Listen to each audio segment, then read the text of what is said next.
No country had ever invaded the land of the rising sun. Encountering the perilous fate of their empires, with no surrender in sight, the U.S. voyaged across the globe and into battle. Brought on by revenge for the crippling attack on Pearl Harbor, through air, land, and sea, America battled for the promise of the American dream, the deliverance of a safer future for the world through freedom and democracy. Was this the turning point in the war against tyranny? Servicemen fought valiantly in the face of terrors never experienced before. From the inception of kamikaze suicides to deadly diseases in the dense terrain of Asia, the war that took place in the Pacific would prove costly but necessary.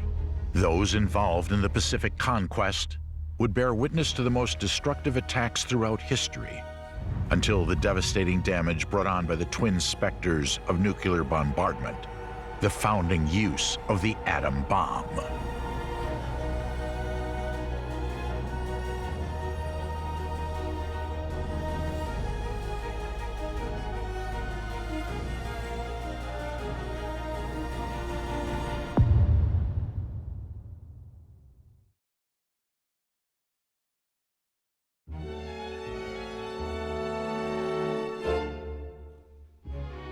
In 1941, the bombing of Pearl Harbor drew the United States into a long and bitter conflict with the Empire of Japan as part of the Second World War. During 2 years of watching bitter European battles fought between the Allies and Germany, as Adolf Hitler stormed into neighboring countries, the Americans had maintained their neutrality, despite President Roosevelt doing all that he could to help the Allied cause. However, as the Japanese, Hitler's partners in the Axis powers, made a direct attack on the U.S. naval fleet, the Americans were forced to take up arms and begin to ship their troops far across the Pacific to face a distant and unpredictable enemy.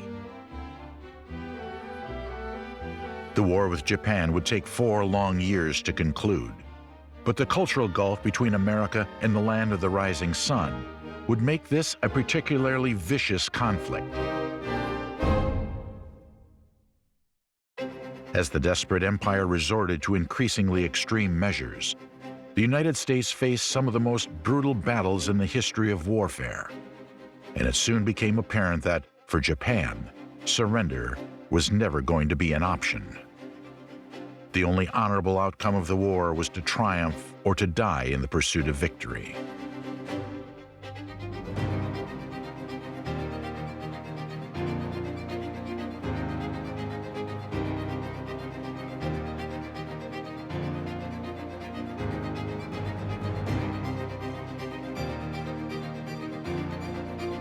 In the summer of 1942, just 6 months after the attack on Pearl Harbor, Japan had invaded every Allied colony in the Western Pacific. The Philippines, Malaya, Guam, Singapore, and Hong Kong had all fallen swiftly to their imperial armies, while the war that had been raging between Japan and China continued. Led by their sense of duty and obedience to the emperor, the Japanese stormed through territories, islands, and cities as swiftly as the Nazis had ravaged Europe. Though some nations welcomed the troops they believed would free them from European imperialism, it was soon clear that Japan's aims were to exploit the lands and the people of the Pacific to save their own economy, so badly hit by sanctions imposed by the USA. Nevertheless, the dominance of Japan finally proved fallible in June 1942, when the tide of fortune suddenly began to turn against them in the Battle of Midway.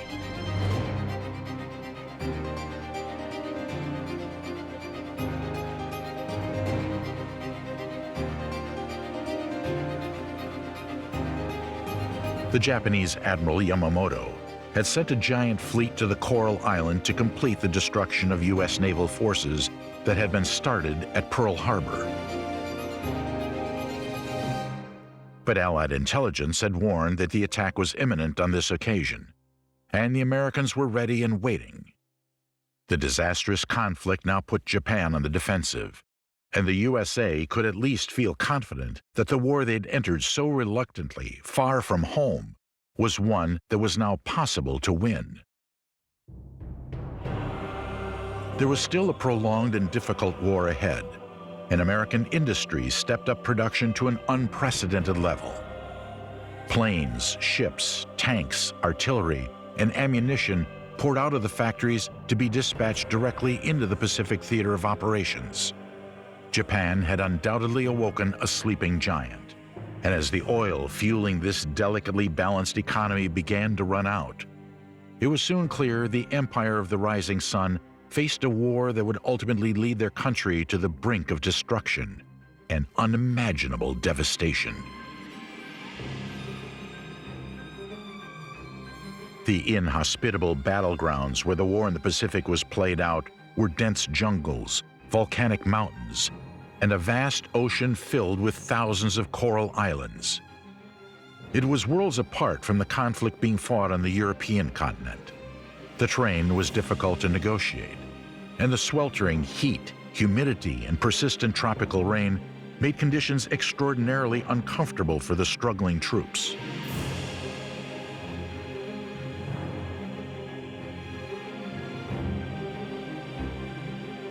But the Americans brought with them a number of remarkable commanders who would inspire their subordinates to greatness, even in the most challenging of conditions that the war in the Pacific frequently posed.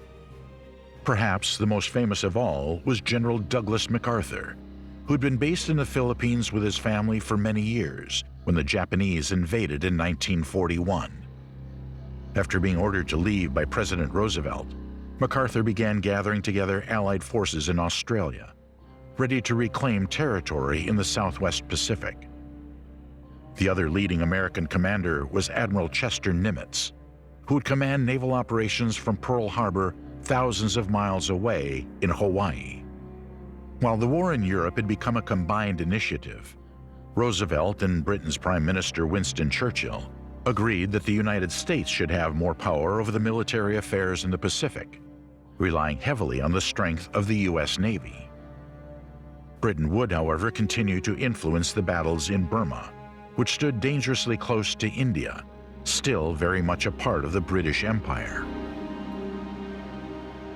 The Allies' aim was to secure land from which they could attack the heart of Japan, forcing an unconditional surrender. But before they could even contemplate closing in on Tokyo, they had other pressing problems to resolve. The presence of Japanese troops in the Solomon Islands and New Guinea posed a dangerous risk to Australia and New Zealand, which in turn threatened to cut off support from America to the Allied territory.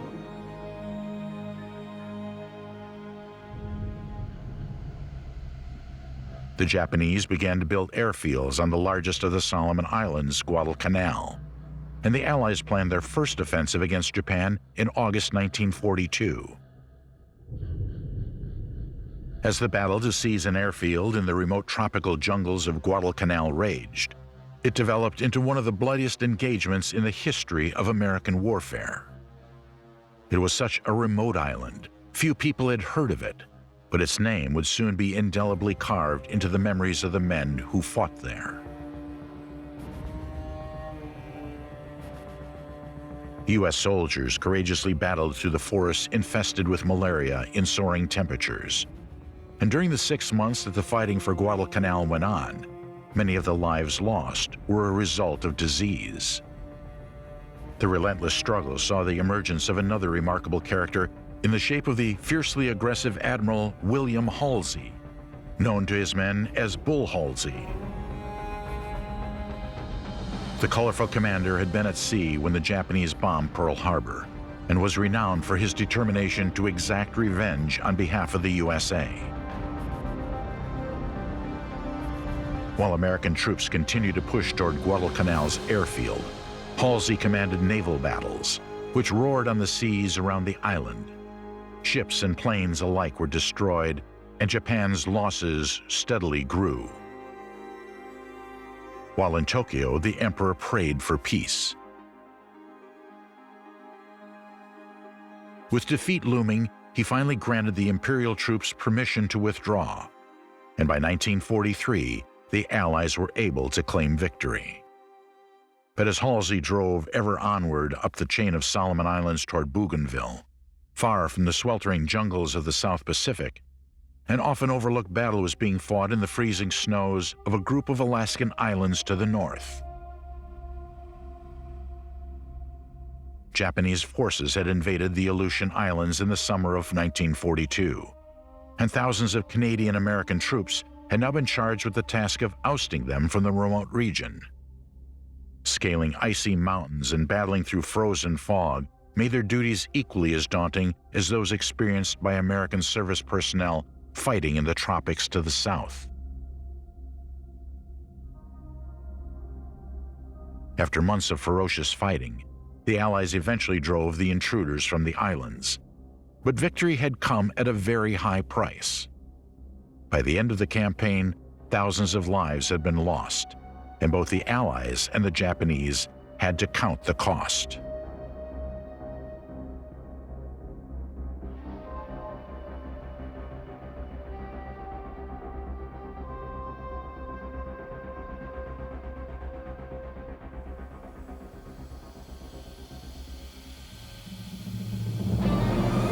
While battling continued over Bougainville in the Solomon Islands, a new offensive was being fought on New Guinea by Australian and American troops. From his base in Australia, General MacArthur commanded the proceedings, seizing bases from Lae to Rabaul, while Admiral Nimitz coordinated battles on the Gilbert Islands in the Central Pacific. Island by island, the advance headed steadily towards Japan, while to the west of the empire, the British worked with U.S. and Chinese troops to force the Japanese out of Burma. The country had been invaded in 1942, cutting off the main supply line to China via the Burma Road. Aid could now only reach the country by flying over what the Allies called the hump, namely the Himalayas. American General Joseph Stilwell had arrived in Burma just as it fell to the Japanese. As commander of the China-Burma Theater, he was responsible for all American Lend-Lease supplies to the Chinese, and his main goal was to open a land route to China from India and to seize Burma from the Japanese. With his chief of staff, Frank Merrill, Stilwell began to plan a route that could cut through Thailand and India to connect with the end of the Burma Road in China to the east. Thousands of dollars were poured into the project to create the Lido Road, which would twist through bottomless passes and thick jungles from the railhead in Assam in India to deliver supplies to the Chinese and Allied forces fighting in northern Burma.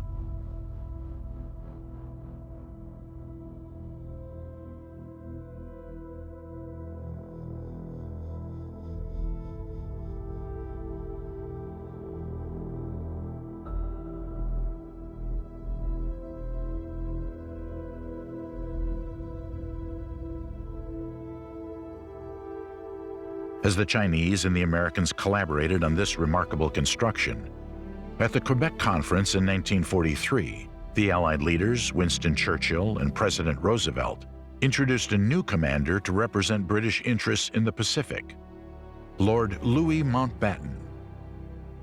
They also decided that while the road was being built, the best method of advance in Burma would be by using special forces to penetrate deep into enemy territory. The British Indian Army Special Force, known as the Chindits, had been very successful operating deep behind Japanese lines. And soon, similar forces were organized by the Americans under Stilwell's operations officer, Frank Merrill.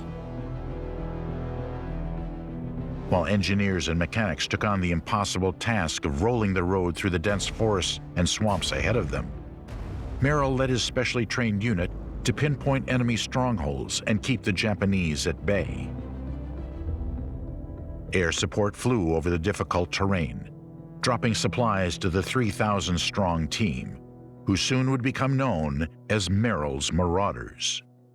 Further east, The Japanese had constructed their own route through the Burmese jungle in the form of the Burma Railway, which spanned the infamous River Kwai. As U.S. submarines became a threat to supplies arriving by sea, they started to construct a route between Bangkok in Thailand and Rangoon, the capital of Burma. Progress was speedier than on the American Lido Road, as the Japanese mobilized thousands of prisoners of war to work at breakneck speed. The Japanese were becoming notorious for their horrific treatment of prisoners, who were frequently tortured and routinely starved. Working on the Burma Railway was virtually a death sentence, and in the disease-infested jungles, those who didn't die of starvation fell victim to malaria, typhoid, and cholera.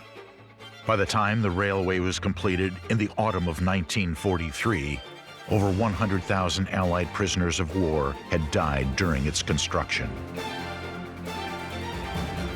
As Stilwell's Lido Road plunged deeper into the wild terrain of Burma, Merrill's marauders were making headway despite sustaining heavy losses.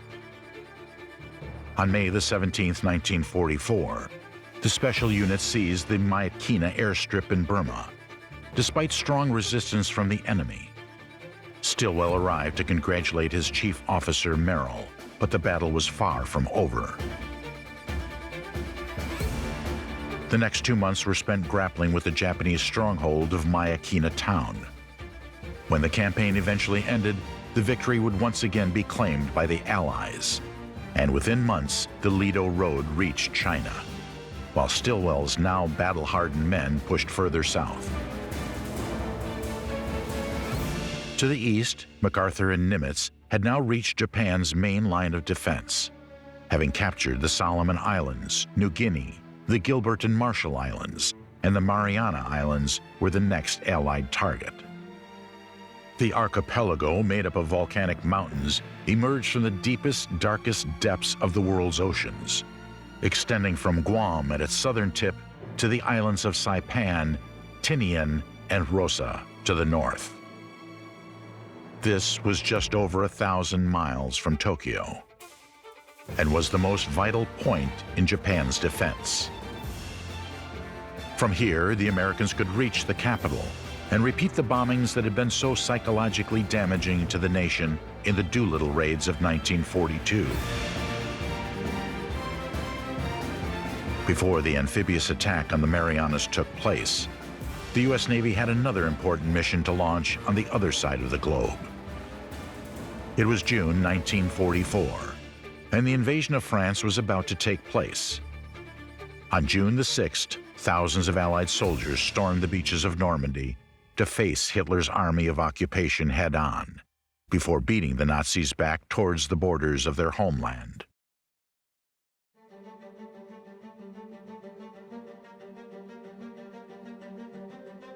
As more Allied servicemen flooded into France, the American General Howland Smith in the Pacific ordered the bombardment of Saipan, one of the most strategic of the Marianas. The shell attacks were soon followed by teams of Navy divers who began taking out mines and scouting for landing beaches suitable for a very different invasion to the one taking place in Normandy.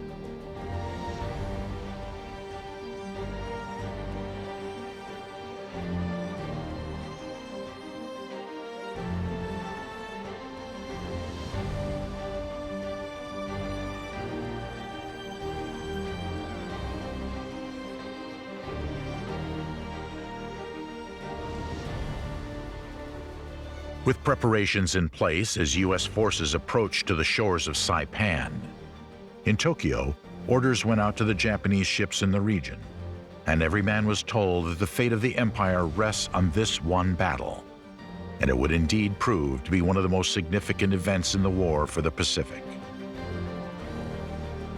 Early in the morning of June the 15th, Marine divisions under General Smith began landing on the island in waves, while the sea exploded around them with Japanese shell attacks.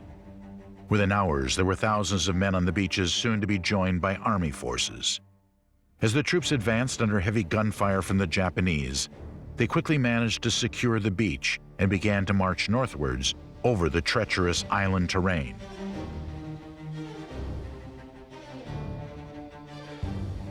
Meanwhile, American radar picked up the huge swarm of planes closing in as Japanese Zero bombers were launched from the carriers. And as a result, the attack would not be the victory Tokyo had prayed for. As American battleships and destroyers opened fire, hundreds of aircraft plunged into the sea.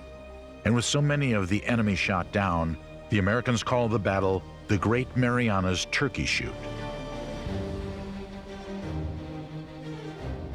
U.S. submarines caused even greater damage as they torpedoed Japanese carriers. While over the mountainous terrain of central Saipan, the Japanese troops were driven further north.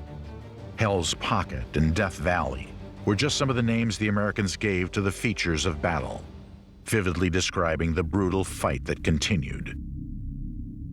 But by the beginning of July, the Japanese had nowhere to retreat, and in a final bid for victory, 3,000 of them flooded down the mountains to attack the U.S. forces.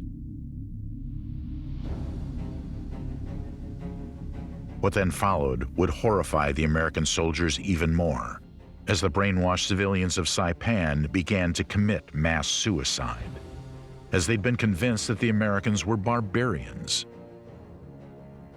Along with many Imperial Japanese soldiers, thousands jumped from the cliffs into the sea below, while the U.S. troops could only look on in disbelief. Amidst the horror, one American-Mexican soldier who spoke Japanese managed to persuade soldiers hiding in caves that they would not be mistreated. And in fact, over 800 lives, including civilians, were saved when they turned themselves over to the man who became known as the Pied Piper of Saipan.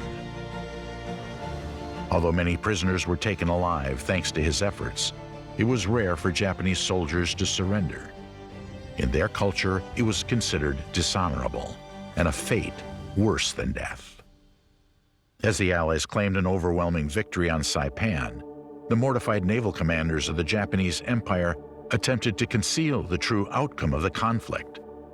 As they had done after the Battle of Midway 2 years earlier, they claimed the battle was a great triumph. But the truth was soon discovered, and in its wake, the Japanese Prime Minister Tojo was forced to resign, while another military leader, General Koiso Kuniaki, took his place. While the Japanese rearranged their cabinet, the Americans were fighting their way into the remaining Mariana Islands, Tinian, and Guam. By the time the campaign had come to an end, over 40,000 Japanese troops were dead, and their disgraced commanders committed ritual suicide. With the invasion of the Marianas complete in August 1944, the Allies began to construct valuable airfields for the next stage of the war. But a difference of opinion was splitting the Army and the Navy. MacArthur was keen to liberate the Philippines as the next priority, while Nimitz, following the advice of his fleet admiral Ernest King, felt they should head for Formosa, which was closer to Japan. With the discussion between the two Pacific commanders far from resolved, Roosevelt finally summoned MacArthur to Honolulu to settle on a course of action with himself and Nimitz. MacArthur presented his argument to the president, saying that America had an obligation to the Filipinos, who would support an invasion, unlike the people of Formosa. The general had been ordered to leave the Philippines in 1942 for the safety of Australia, but had never forgotten his men left there to fight who'd been taken prisoner by the Japanese. MacArthur was now quick to remind Roosevelt of their duty to the thousands of American captives, as well as the millions of loyal Filipino citizens who were now under Japan's rule. Close to running for his fourth term as president, Roosevelt was wary of public opinion and quickly granted MacArthur's request to return to the Pacific archipelago.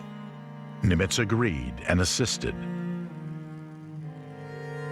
Early in October 1944, Halsey's carriers began attacking Japanese air bases on the islands of Okinawa and Formosa. This would considerably weaken air defenses before the invasion of the Philippines. The strike so close to the homeland shocked Japan, and with their air and naval power badly battered, Imperial commanders began to devise extreme measures for the battle to come.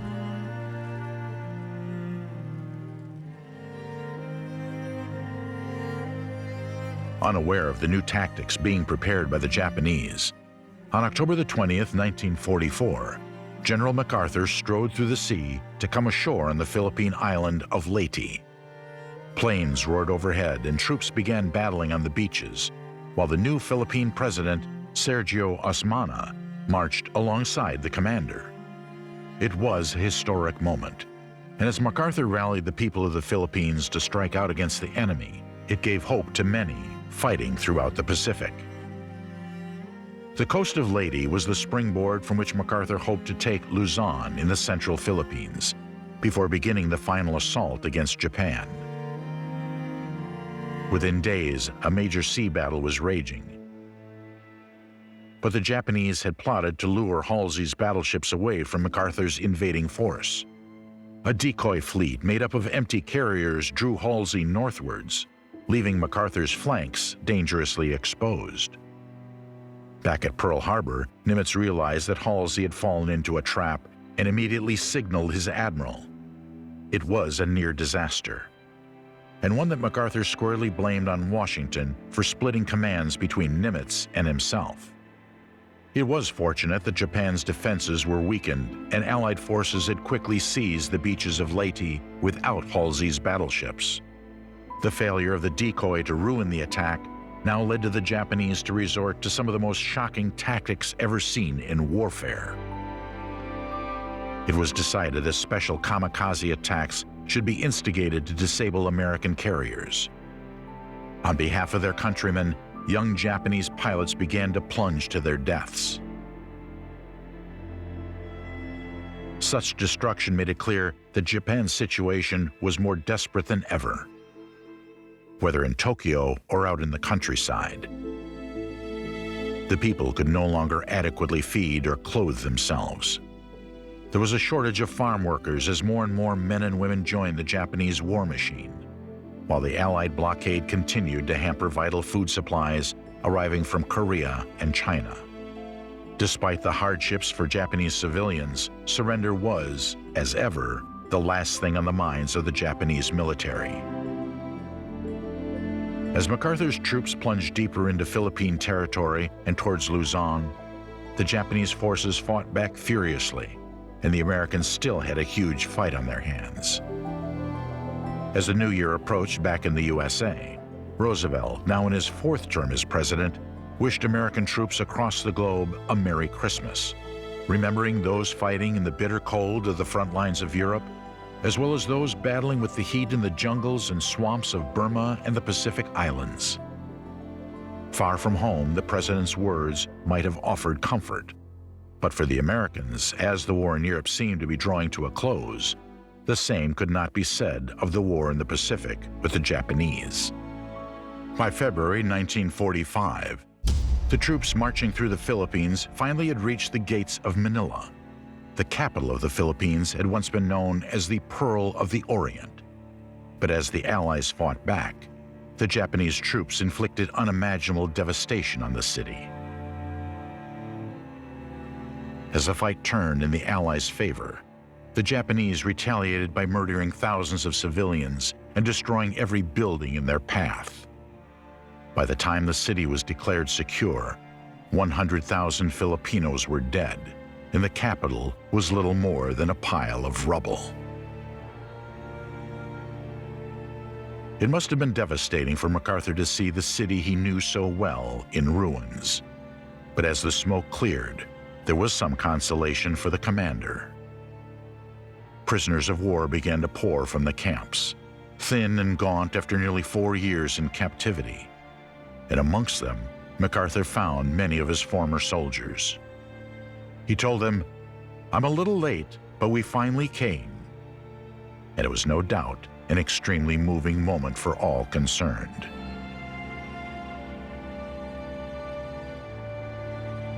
As the Americans battled on to secure the rest of the country, on the other side of the globe, major decisions were being made between the three great powers, America, Britain, and the Soviet Union, in Crimea.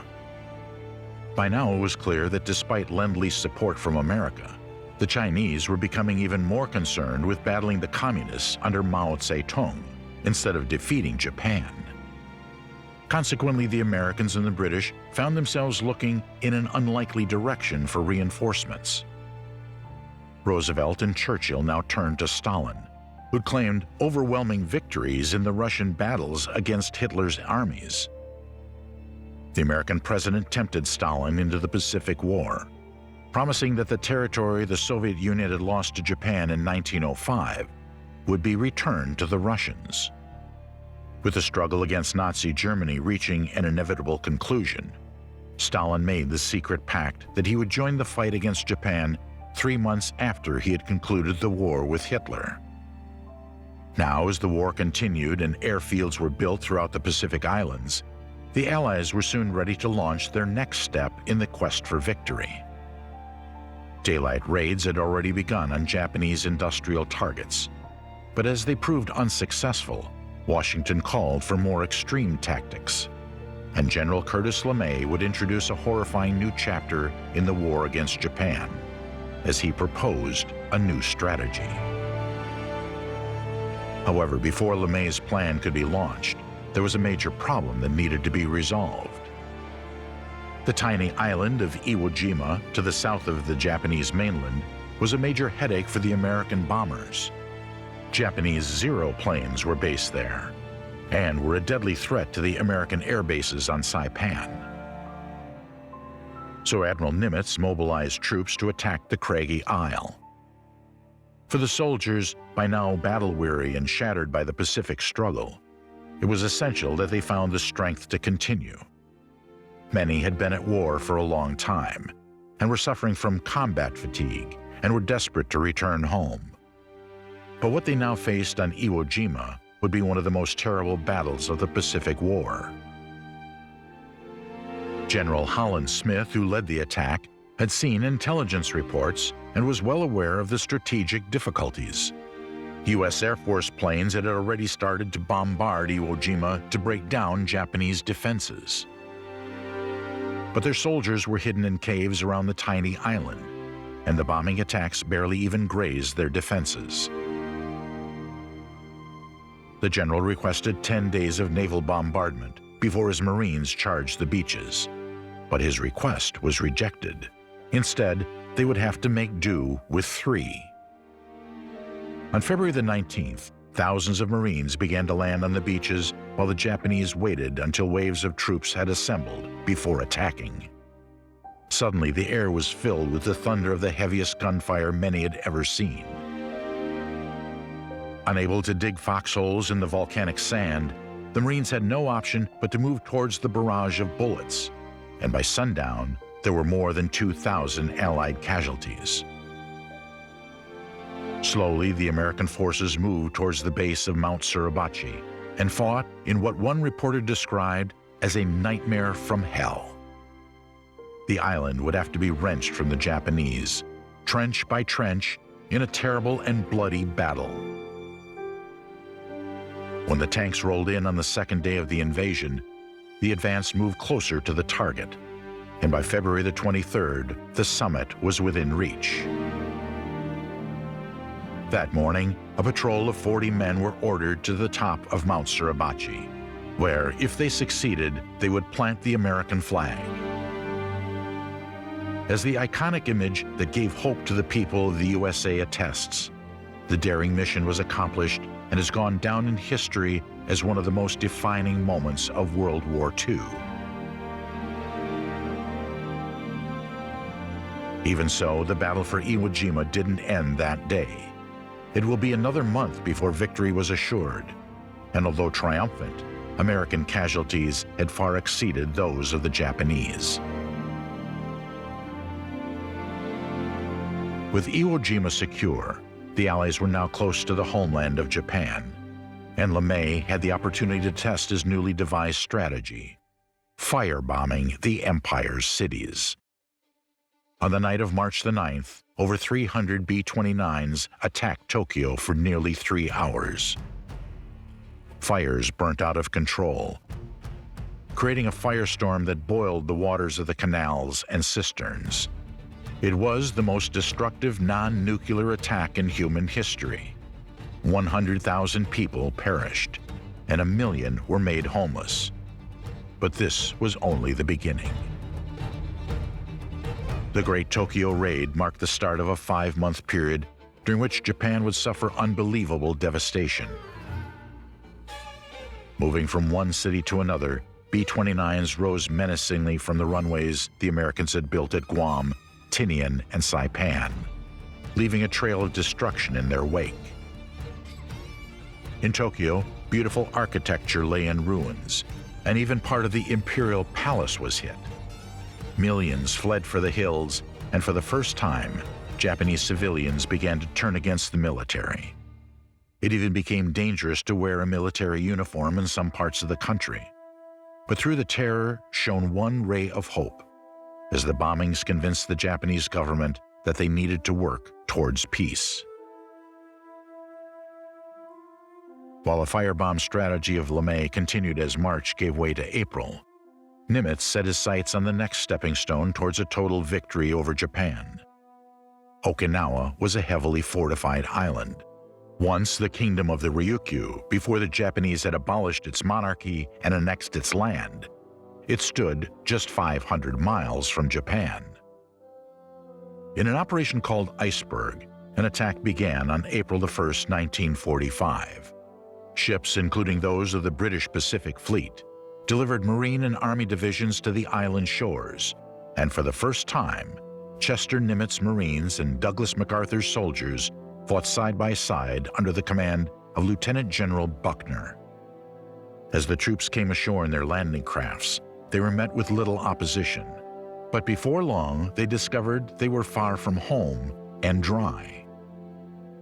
As on Iwo Jima, Japanese soldiers were hidden in the caves and hilly terrain around the ancient stronghold of Shuri Castle.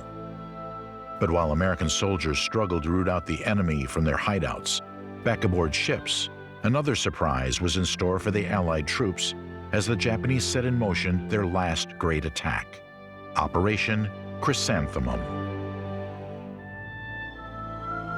The Japanese now turned to the ancient myth of the kamikaze, as thousands of young pilots were torn between the duty to their families as the will to survive, balanced against their duty to serve Japan and die for the cause. They now had to prepare themselves for missions from which they knew they would never return. On April the 6th, the Japanese commander Yugaki unleashed the first of the kamikaze bombers. The American fleet couldn't believe their eyes as they witnessed the surreal spectacle of wave after wave of aircraft plunging towards them and certain death. Smoke and flames enveloped the scene as planes and ships were caught up in the explosions. No country had ever invaded the land of the rising sun, and the legend of the kamikaze had arisen from a fierce windstorm that prevented a Mughal armada invading Japan centuries earlier. And translating as divine wind, the kamikaze legacy was passed on to the indoctrinated pilots, who were now, quite literally, Japan's last hope. In a final bid for victory, the Japanese even sent their largest battleship, the Yamato, as a giant kamikaze attack to destroy the American fleet, but it sank before reaching the ships. Then, while the battle continued to rage, there was another change in the Japanese leadership. Prime Minister Kunioki was replaced by Baron Suzuki, an aged hero from the Russo-Japanese War in 1905. He was a popular figure, and it was a good indication that those who were prepared to discuss a peaceful settlement were at last being listened to by the government. Also within days of this Japanese appointment, there was a change in America's leadership when President Roosevelt suddenly died. It was a great blow to the Allies, and from the streets of Washington to the beaches of Okinawa, civilians and soldiers alike mourned the loss of a president who'd promised the American dream and delivered a safer future for the world through freedom and democracy. Roosevelt's Vice President, Harry S. Truman, now took charge of America, while as the Red Army rolled their tanks into Berlin, the war in Europe was drawing to a close. On May the 8th, 1945, victory was celebrated throughout Europe. But as flags were waved and cheers filled the air, there was little consolation for the men still fighting on Okinawa. For them, the war was far from over. On VE Day, 2 kamikaze pilots slipped past the radar screens and killed hundreds as they exploded onto the decks of an Allied vessel. It would take another 6 weeks before the bitterly fought battle for Okinawa finally ended on June the 21st, 1945. The casualties on both sides were horrific, and for the Americans, even General Buckner, the man who led them into battle, was killed. Japanese civilians and soldiers alike began to commit mass suicide, and the Allied soldiers who'd survived would forever be haunted by the nightmarish scenes of Okinawa. By now, U.S. casualties in the Pacific for the first half of 1945 had exceeded those suffered during the previous 3 years put together.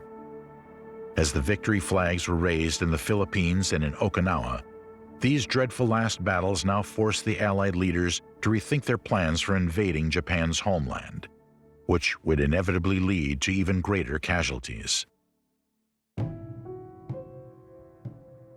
On June the 12th, the Japanese had passed laws calling for all males from 15 to 60 and all women from 17 to 40 to do military service. By the summer of 1945, every man and woman in Japan was a member of the People's Volunteer Army, with the government having declared martial law, making Japan a war zone. It seemed that any hopes for peace were far from being realized. All across Japan, the inhabitants drilled with spears made from bamboo and other makeshift weapons in preparation for the final battles. If the invasion came, they would be prepared. However, the ability of the Japanese people to fight was increasingly undermined by the blockade, starvation, Allied bomb attacks, and the collapse of industrial production. On the day the Philippines celebrated their liberation on July the 5th, 1,000 bomber raids against Japan began as planes took off from Okinawa. The civilians sheltering inside their bamboo huts had little chance against the onslaught of the American attack. All across Japan, civilians called for peace, desperate to end the war as American bombers continued to destroy everything in their path. But the military, still driven by ancient traditions, felt that it was better to die than surrender, and battled on. They were still fighting in Burma and deep in the jungles of the Philippines, Manchuria, Hong Kong, and Singapore. And all while this was going on, American commanders tried everything they could think of to negotiate a Japanese surrender, but were met with silence from Tokyo. The terrors of the kamikaze attacks, coupled with the fierce determination of the Japanese to fight to the death no matter what, left the new President of America with no doubt whatsoever that concluding the war in the Pacific would cost the lives of many more U.S. servicemen. And Truman had a very difficult decision to make.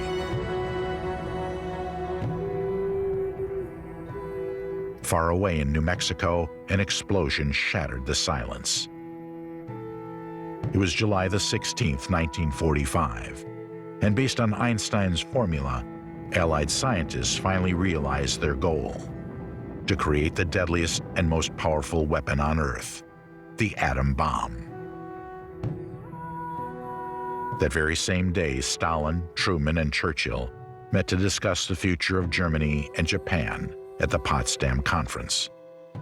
The American president was well aware of the power that was now within his grasp, but unlike Roosevelt had been, Truman was very wary about Stalin joining the war in the Pacific.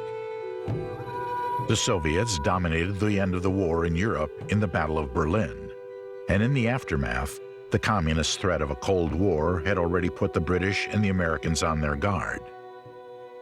On July the 26th, 1945, at Potsdam, the three great powers made a final plea for Japan to surrender. Their terms were that those responsible for the policies that led to war were to be forever eliminated. The war criminals should be punished and Japan occupied. Truman gave the Japanese a stern warning, although at this time they had no idea just how devastating the consequences of not heeding it were likely to be. If they do not now accept our terms, they may expect a rain of ruin from the air, the like of which has never been seen on Earth. The Japanese Prime Minister's reply was seemingly inscrutable, perhaps due in some part to the ambiguities of the Japanese language. But the Allies took it as a final gesture of defiance. As Stalin gathered Soviet forces on the borders of Japanese-occupied Manchuria in northeastern China, the USA hurried their preparations in the race for Japan. On August 6, 1945, Truman ordered the atom bomb to be loaded onto a B-29 plane named after the pilot's mother, Enola Gay. It took off from the runway on the island of Tinian, its target, the city of Hiroshima, an important military center with a civilian population of 300,000. It was a calm, sunny Monday morning, and after an earlier air raid alert had been called off, by 8:15, the city was bustling with activity. As soldiers did their morning calisthenics, commuters hurried to and fro, and groups of women and children worked outside. When the bomb was dropped, those closest to the explosion died instantly, as the nuclear blast caused buildings and humans alike to disintegrate. Paper 6,000 feet from the center of the blast ignited immediately, as temperatures became as hot as the surface of the sun. Birds burst into flames, and those who weren't killed by the initial explosion were engulfed by the firestorm that ensued. The blast of white light burnt patterns into human skin and shadows onto walls. Those dark shapes were all that would remain of many of Hiroshima's inhabitants. For hours after the attack, the Japanese government didn't know what had happened. But when a plane was dispatched to survey the city from 100 miles away, the staff officer aboard could see the huge cloud of smoke. The devastation was beyond belief. Yet the true horror of the situation was only just beginning to become evident. It would take several days before the Japanese realized that survivors were dying from radiation sickness, as the death rate began to climb. Once more, Tokyo attempted to hide the shocking news, while President Truman made the announcement that the atomic bomb had been dropped on Hiroshima and warned that if Japan still refused to surrender, there would be another nuclear attack. When Tokyo failed to respond to the call for an unconditional surrender, a second bomb was dropped on August the 9th, this time on Nagasaki. As Japan quaked once more in a dugout beneath the imperial palace, the fate of the Japanese people was being decided.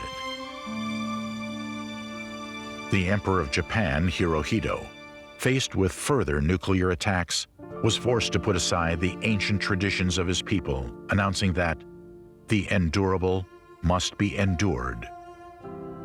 For the Empire of the Rising Sun to have any future, there was no other option than surrender.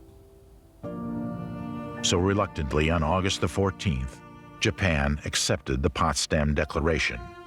And although Hirohito was still unable to acknowledge that Japan had lost the war, he did declare that the war has not ended favorably for Japan.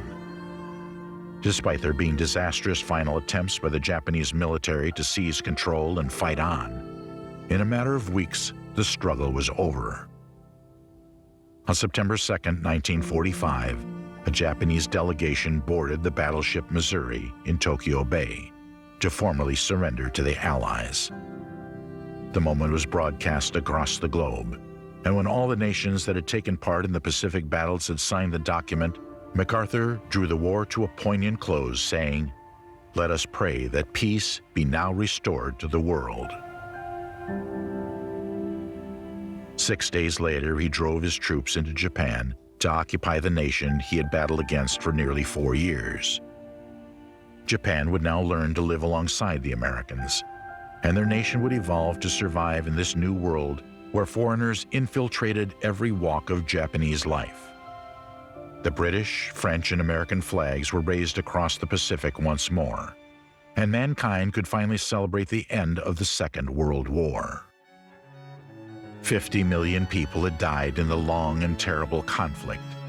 And although the Allies had finally triumphed over the Axis, the advent of the atom bomb meant that never again could there be a world war without there being a real danger of totally annihilating life on Earth. The Pacific Conquest, geographically the largest theater of World War II, culminated in one of the most robust Allied coalitions the world has ever seen. The sustained attack against the Japanese started as a war of revenge. Just as the screeching planes came to a silence in Pearl Harbor, so too did the atomic bombs on Hiroshima and Nagasaki, bringing the Japanese Empire to its knees, ending the war. The sacrifices made and the blood spilt over the long expanse of Pacific waters was not in vain. But over the years, much has been forgotten.